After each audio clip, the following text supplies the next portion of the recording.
ਬਿਸਮਿਲ੍ਲਾ ਰਹਿਮਾਨ ਰਹੀਮ। ਸੱਜਣੋ ਤੇ ਮਿੱਤਰੋ, ਉਮੀਦ ਹੈ ਰੱਬ ਦੀਆਂ ਰਹਿਮਤਾਂ ਦੀ ਛਾਵੇਂ ਹੋਵੋਗੇ। ਅੱਜ ਤੁਹਾਡੇ ਨਾਲ ਦੋ ਵੱਖੋ ਵੱਖ ਮੌਜੂਆਤ 'ਤੇ ਵਿਚਾਰ ਵਟਾਂਦਰਾ ਕਰਨਾ ਹੈ। ਇੱਕ ਤਾਂ ਪੰਜਾਬ ਭਰ ਵਿੱਚ ਆਟੇ ਦੇ ਉਸ ਬੁਰਾਨ ਦੀ ਗੱਲ ਜਿਹੜਾ ਸੋਸ਼ਲ ਮੀਡੀਆ 'ਤੇ ਖਬਰਾਂ ਰਾਹੀਂ ਸਾਨੂੰ ਬਹੁਤ ਪਰੇਸ਼ਾਨ ਕਰ ਰਿਹਾ ਹੈ।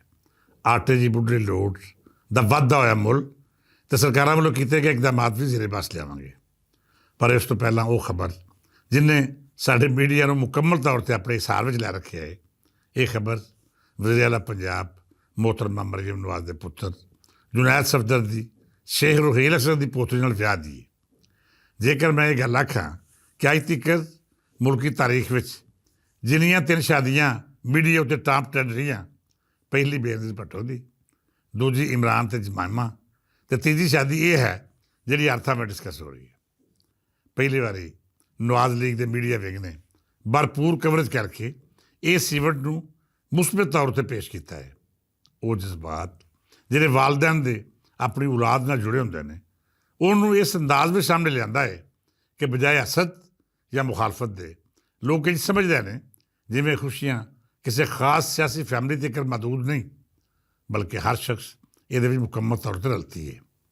ਖਾਸ ਤੌਰ 'ਤੇ ਮਰੀਮ ਨਵਾਜ਼ ਉਹਨਾਂ ਦਾ ਲਿਬਾਸ ਅਤੇ ਸ਼ਖਸੀਅਤ ਜ਼ੇਰੇ ਬਾਸ ਆ ਰਹੀ ਹੈ, ਜਿਸ ਦੀ ਮੌਜੂਦਗੀ ਵਿੱਚ ਕੋਈ ਵੀ ਦੂਜਾ ਨਮਾਇਆ ਨਹੀਂ ਹੁੰਦਾ।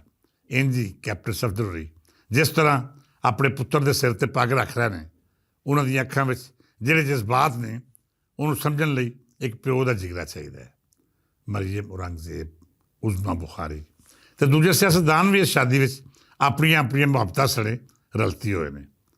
ਜਨਾਬੇ ਫੀਲਡ ਮਾਰਸ਼ਲ ਆਸਮ ਮੁਨੀਰ ਹੋਰਾਂ ਨੇ ਨਵੇਂ ਜੋੜੇ ਲਈ ਨੇਕ ਤਮੰਨਾਵਾਂ ਦਾ ਇਜ਼ਹਾਰ ਕੀਤਾ ਅਤੇ ਆਪਣੀ ਮੌਜੂਦਗੀ ਨਾਲ ਇਸ ਤਕਰੀਬ ਨੂੰ ਹੋਰ ਨਮਾਇਆ ਕਰਤਾ। ਕੁਝ ਦਿਨ ਪਹਿਲਾਂ ਵੀ ਇੱਕ ਅਹਿਮ ਅਤੇ ਨਮਾਇਆ ਸਿਆਸੀ ਸ਼ਖਸੀਅਤ ਦੀ ਸਾਹਿਬਜ਼ਾਦੀ ਦਾ ਵਿਆਹ ਹੋਇਆ ਸੀ। ਉੱਥੇ ਵੀ ਵੱਡੀਆਂ ਅਤੇ ਅਹਿਮ ਸਿਆਸੀ ਸ਼ਖਸੀਅਤ ਨੇ ਰਲਤ ਕੀਤੀ, ਪਰ ਤੁਸੀਂ ਗੌਰ ਕਰੋ ਤੇ ਨਾ ਉਸ ਤਕਰੀਬ ਦੀ ਕਵਰੇਜ ਇੰਝ ਹੋਈ ਅਤੇ ਨਾ ਹੀ ਸਾਨੂੰ ਉਹ ਜਜ਼ਬਾਤੀ ਇਜ਼ਹਾਰ ਵਿਖਾਈ ਦਿੱਤਾ ਜਿਹੜਾ ਮਰੀਮ ਨਵਾਜ਼ ਦੇ ਪੁੱਤਰ ਦੇ ਵਿਆਹ ਵਿੱਚ ਨਜ਼ਰ ਆ ਰਿਹਾ ਹੈ। ਬੇਸ਼ੱਕ ਨਵਾਜ਼ ਦੇ ਮੁਖਾਲਫ ਤਨਕੀਦ ਵੀ ਕਰ ਰਹੇ ਨੇ, ਟਿਚਕਰਾਂ ਅਤੇ ਤਨਜ਼ਾਂ ਵੀ ਸੁਣਾਈ ਦੇ ਰਹੀਆਂ ਨੇ, ਪਰ ਸੱਚੀ ਪੁੱਛੋ ਅਤੇ ਮੈਨੂੰ ਇਹ ਇਕੱਠ ਇੰਝ ਹੀ ਲੱਗਾ ਜਿਵੇਂ ਮੇਰੇ ਆਪਣੇ ਜਜ਼ਬਾਤ ਅਤੇ ਦੁਆਵਾਂ ਇਹਦਾ ਹਿੱਸਾ ਹੋਵਣ। ਰੱਬ ਸੱਚਾ ਇਸ ਨਵੇਂ ਜੋੜੇ ਨੂੰ ਜ਼ਿੰਦਗੀ ਦੀ ਹਰ ਖੁਸ਼ੀ ਦੇਵੇ ਜਿਹੜੀ ਮਾਂ ਬਾਪ ਦੀ ਆਪਣੀ ਔਲਾਦ ਲਈ ਦੁਆਵਾਂ ਵਿੱਚ ਸ਼ਾਮਲ ਹੁੰਦੀ ਹੈ।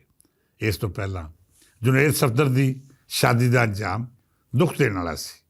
ਮੈਂ ਜਾਣਦਾ ਹਾਂ ਕਿ ਜਦ ਰਿਸ਼ਤੇ ਤੋੜ ਨਾ ਛੱਡਣ, ਕੋਸ਼ਿਸ਼ ਦੇ ਬਾਵਜੂਦ ਨਿਭਾਏ ਨਾ ਜਾ ਸਕਣ, ਤਾਂ ਫਿਰ ਇੱਕ ਰਿਸ਼ਤਾ ਨਹੀਂ ਟੁੱਟਦਾ, ਬਲਕਿ ਉਹਦੀ ਤਰੀਆਂ ਨਾਲ ਉਹਦਾ ਪੂਰਾ ਖਾਨਦਾਨ ਦਰਦ ਅਤੇ ਅਜਿਹੀ ਅਜ਼ੀਅਤ ਵਿੱਚ ਮੁਬਤਲਾ ਹੁੰਦਾ ਹੈ ਜਿਹਦਾ ਬਿਆਨ ਅੱਖਰਾਂ ਰਾਹੀਂ ਮੁਮਕਿਨ ਨਹੀਂ।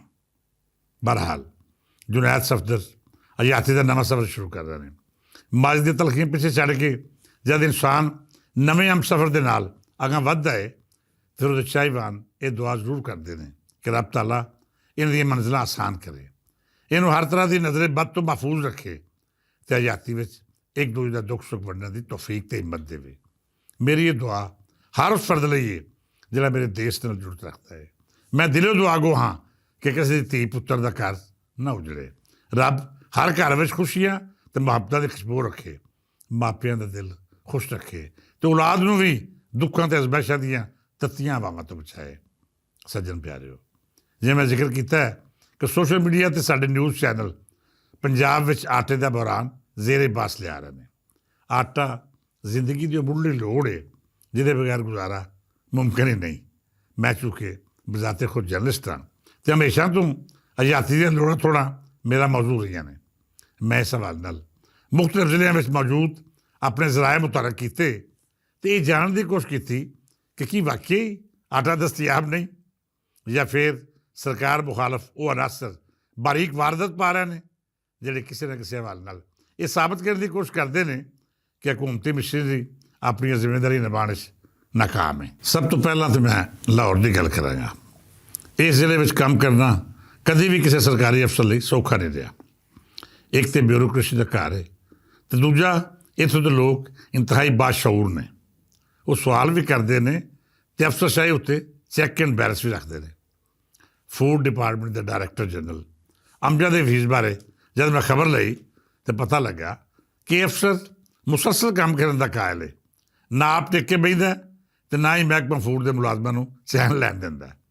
ਅਮਜਦ ਹਫੀਜ਼ ਦੀ ਸੁਪਰਵਿਜ਼ਨ ਵਿੱਚ ਆਟੇ ਦੀ ਕਿੱਲਤ ਦਾ ਬੁਹਰਾਨ ਕਿਸੇ ਵੀ ਥਾਵੇਂ ਮੌਜੂਦ ਨਹੀਂ, ਸਿਵਾਏ ਉਹਨਾਂ ਇਲਾਕਿਆਂ ਦੇ ਜਿੱਥੇ ਮਸਨੂਈ ਕਿੱਲਤ ਸਾਜ਼ਿਸ਼ ਅਤੇ ਪ੍ਰਾਪੇਗੈਂਡਾ ਦਾ ਨਤੀਜਾ ਲੱਗਦੀ ਹੈ।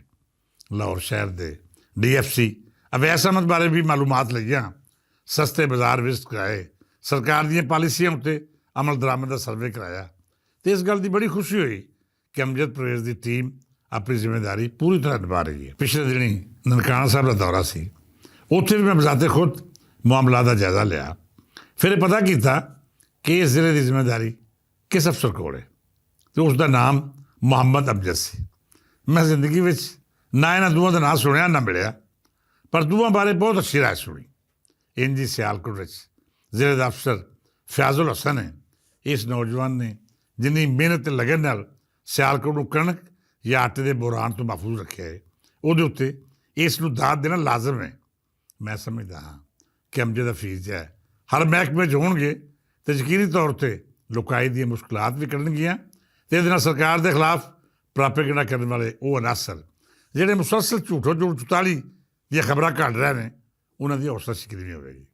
ਬਿਲਖਸੂਸ ਮੈਂ ਸਿਆਲਕੋਟ ਦੇ ਜ਼ਿਕਰ ਇਸ ਕਰਕੇ ਵੀ ਕਰਾਂਗਾ ਕਿ ਇਸ ਇਲਾਕੇ ਵਿੱਚ ਇੱਕ ਪਾਸੇ ਤੁਹਾਨੂੰ ਐਸਟੈਬਲਿਸ਼ਮੈਂਟ ਦੇ ਦਬਾਅ ਦਾ ਸਾਹਮਣਾ ਹੁੰਦਾ ਹੈ, ਦੂਜਾ ਵੱਡੇ ਸਿਆਸੀ ਬੁਰਜ ਇੱਥੇ ਮੌਜੂਦ ਨੇ, ਅਤੇ ਤੀਜਾ ਲਾਹੌਰ ਵਾਂਗੂ ਇੱਥੇ ਦੇ ਲੋਕ ਜ਼ਰਾ ਵੀ ਨਾਲਾਇਕੀ ਬਰਦਾਸ਼ਤ ਨਹੀਂ ਕਰਦੇ।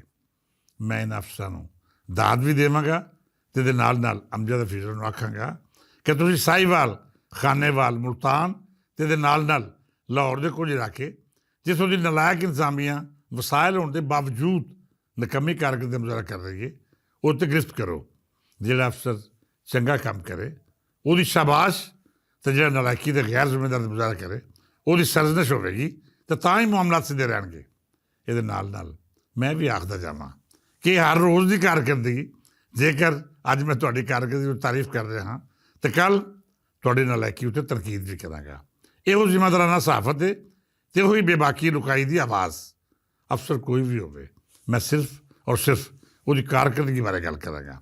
ਅੱਜ ਜਿਨ੍ਹਾਂ ਤਿੰਨਾਂ ਜ਼ਿਲ੍ਹਿਆਂ ਦੇ ਅਫਸਰਾਂ ਦੀ ਤਾਰੀਫ ਕੀਤੀ ਹੈ, ਕੱਲ੍ਹ ਇਨਸ਼ਾ ਅੱਲਾਹ ਤਾਲਾ ਉਹ ਜ਼ਿਲ੍ਹੇ ਜ਼ੇਰੇ ਬਸ ਲਿਆਵਾਂਗੇ ਜਿਸ ਵਿੱਚ ਅਫਸਰਸ਼ਾਹੀ ਦੀ ਨਲਾਇਕੀ ਭਾਰੋਂ ਪੰਜਾਬ ਸਰਕਾਰ ਅਤੇ ਖਾਸ ਕਰ ਮਹਿਕਮਾ ਖੁਰਾਕ ਨੂੰ ਤਨਕੀਦ ਬਰਦਾਸ਼ਤ ਕਰਨੀ ਪੈ ਰਹੀ ਹੈ। ਬਹਰਹਾਲ ਉਮੀਦ ਹੈ ਕਿ ਅਮਜਦ ਹਫੀਜ਼ ਅਤੇ ਉਹਨਾਂ ਦੀ ਪੂਰੀ ਟੀਮ ਜ਼ਿੰਮੇਦਾਰੀ ਨਾਲ ਆਪਣੀਆਂ ਆਪਣੀਆਂ ਕੋਤਾਹੀਆਂ ਉੱਤੇ ਕਾਬੂ ਪਾਉਣਗੇ। ਇਹਦੇ ਨਾਲ ਨਾਲ ਘੋੜਿਆਂ ਦੀ ਇਸ ਦੌੜ ਵਿੱਚੋਂ ਖੱਚਰ ਅਤੇ ਖੋਤੇ ਸਾਬਤ ਹੋਣ ਵਾਲਿਆਂ ਦਾ ਇਲਾਜ ਕਰਨਗੇ ਜਾਂ ਫਿਰ ਉਹਨਾਂ ਦੀ ਛਾਂਟੀ ਕਰਕੇ ਮਾਮਲਾਤ ਨੂੰ ਸਿੱਧੇ ਰਹਿ ਪਾਉਣਗੇ। ਮੇਰੇ ਸੁਣਨ ਵਾਲੇ ਚੰਗੀ ਤਰ੍ਹਾਂ ਜਾਣਦੇ ਨੇ ਕਿ ਮੈਂ ਜਿਸ ਦੀ ਤਾਰੀਫ ਕਰਾਂਗਾ ਫਿਰ ਉੱਤੇ ਬੈਲੈਂਸ ਵੀ ਰੱਖਦਾ ਹਾਂ।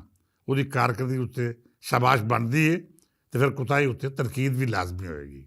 ਬਹਰਹਾਲ ਇਸ ਦੁਆ ਨਾਲ ਇਜਾਜ਼ਤ ਦਿਓ ਕਿ ਰੱਬ ਸੱਚਾ ਸਾਡੇ ਸੋਹਣੇ ਦੇਸ਼ ਪੰਜਾਬ ਨੂੰ ਆਪਣੇ ਹਿਫਜ਼ੋ ਅਮਾਨ 'ਚ ਰੱਖੇ, ਇੱਥੋਂ ਦੇ ਵਸਣ ਵਾਲਿਆਂ ਨੂੰ ਹਰ ਮੁਸੀਬਤ ਤੋਂ ਬਚਾਏ, ਹਰ ਘਰ ਅਤੇ ਹਰ ਟੱਬਰ ਕੋਲ ਰੱਬ ਦੀਆਂ ਨਿਅਮਤਾਂ ਵਾਫਰ ਰਹਿਣ, ਤਾਂ ਜੇ ਕਿਸੇ ਵੀ ਥਾਵੇਂ ਭੁੱਖ ਅਜ਼ਾਬ ਬਣ ਕੇ ਲੋਕਾਂ ਨੂੰ ਫਾਕਿਆਂ ਉੱਤੇ ਮਜਬੂਰ ਨਾ ਕਰੇ। ਕੱਲ੍ਹ ਫੇਰ ਮਿਲਾਂਗੇ ਕਿਸੇ ਨਵੇਂ ਮੌਜੂ ਨਾਲ, ਵਿਚਾਰ ਵਟਾਂਦਰਾ ਵੀ ਕਰਾਂਗੇ ਅਤੇ ਦਿਲ ਦੀਆਂ ਗੱਲਾਂ ਸਾਂਝੀਆਂ ਵੀ ਹੋਣਗੀਆਂ। ਅੱਜ ਲਈ ਇਜਾਜ਼ਤ ਦਿਓ। ਰੱਬ ਰੱਖਾ।